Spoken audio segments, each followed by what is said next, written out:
Masa tu lembaga tu dia seolah-olah menyedari kehadiran si Fikri ni. Masa Fikri sedang mengintai tu, dia memalingkan muka tepat memandang ke arah Fikri.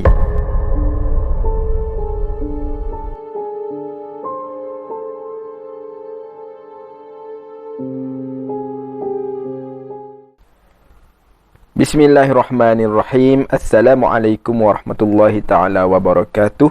Dan salam sejahtera buat semua sahabat-sahabat SH Studio. Hari ini saya nak ucapkan berbanyak-banyak terima kasih kepada semua yang menonton video saya.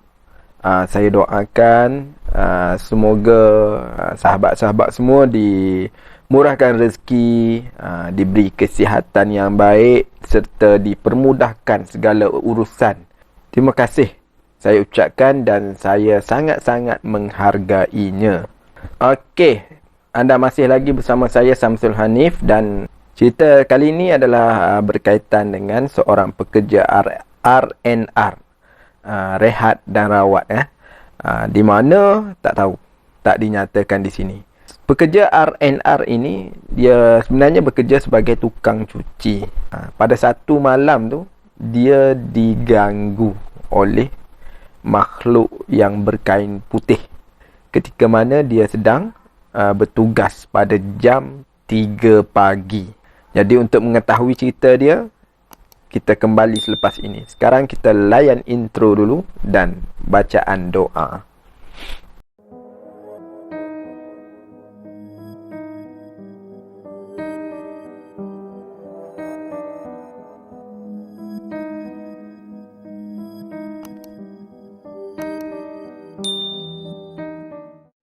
A'udzu billahi minasyaitonir rajim. Bismillahirrahmanirrahim. Wa qur rabbi a'udzu bika min hamazatis syayatin wa a'udzu bika rabbi an yahdurun.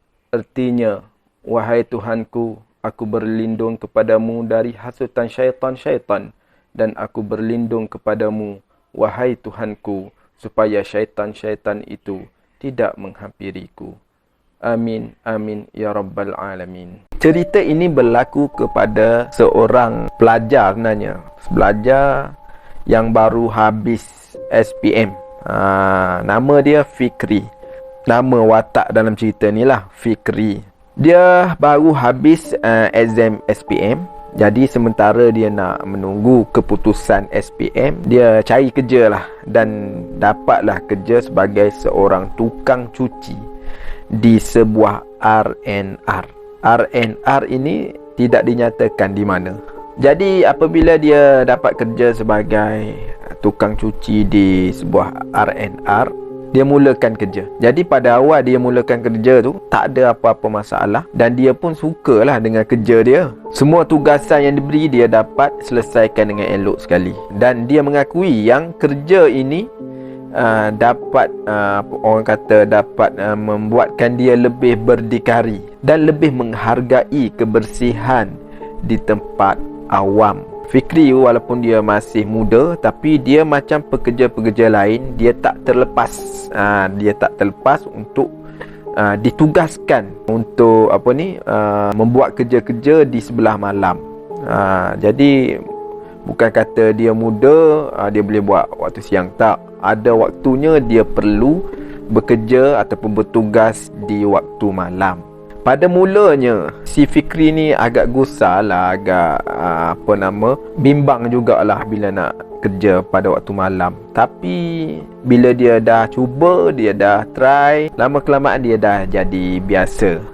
Dan bila kerja waktu malam ni macam biasalah, akan ada peristiwa ataupun kejadian-kejadian aneh, kejadian mistik yang berlaku bila kita kerja waktu malam. Tetapi bagi Fikri, dia dah lalilah dengan benda-benda macam tu. Dan pihak pengurusan juga agak okey lah, dia tak letak seorang kerja waktu malam, dia letak 2 orang sebagai peneman.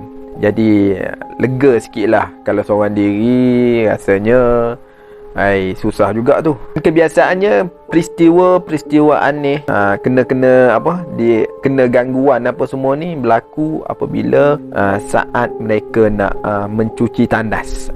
Masa tu Jangan kata petugas, orang yang berhenti nak pergi ke tandas pun kadang-kadang ada gangguan dia. Biasanya Fikri ni dia bagilah dengan kawan dia. Contohnya dia ambil tandas lelaki, kawan dia akan ambil tandas perempuan untuk cuci tu, untuk membersihkan tandas.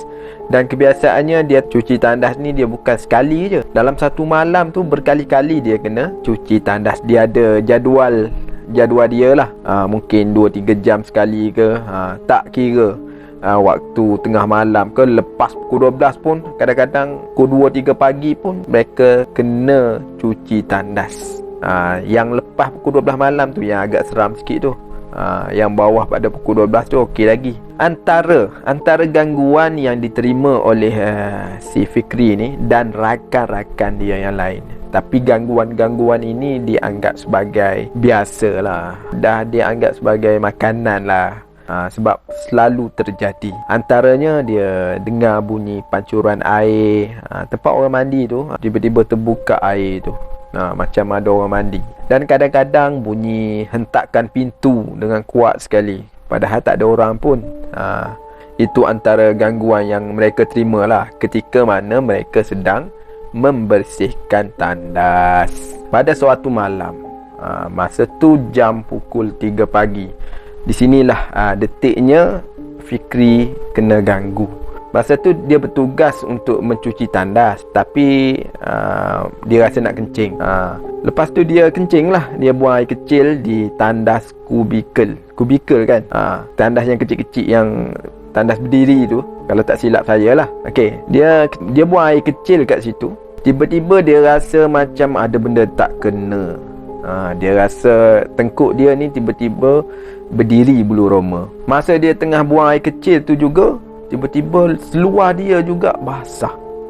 Tiba-tiba seluar dia kat bawah tu basah. Lepas tu dia tengoklah ke belakang. Dia tengok kat belakang tak ada orang. Dia pandang ke bawah, dia tengok belakang seluar dia tu macam ada orang lain yang kencing, yang buang air ke kaki dia, ke bahagian belakang seluar dia tu. Pada mulanya dia ingat kawan dia nak mengenakan dia kot.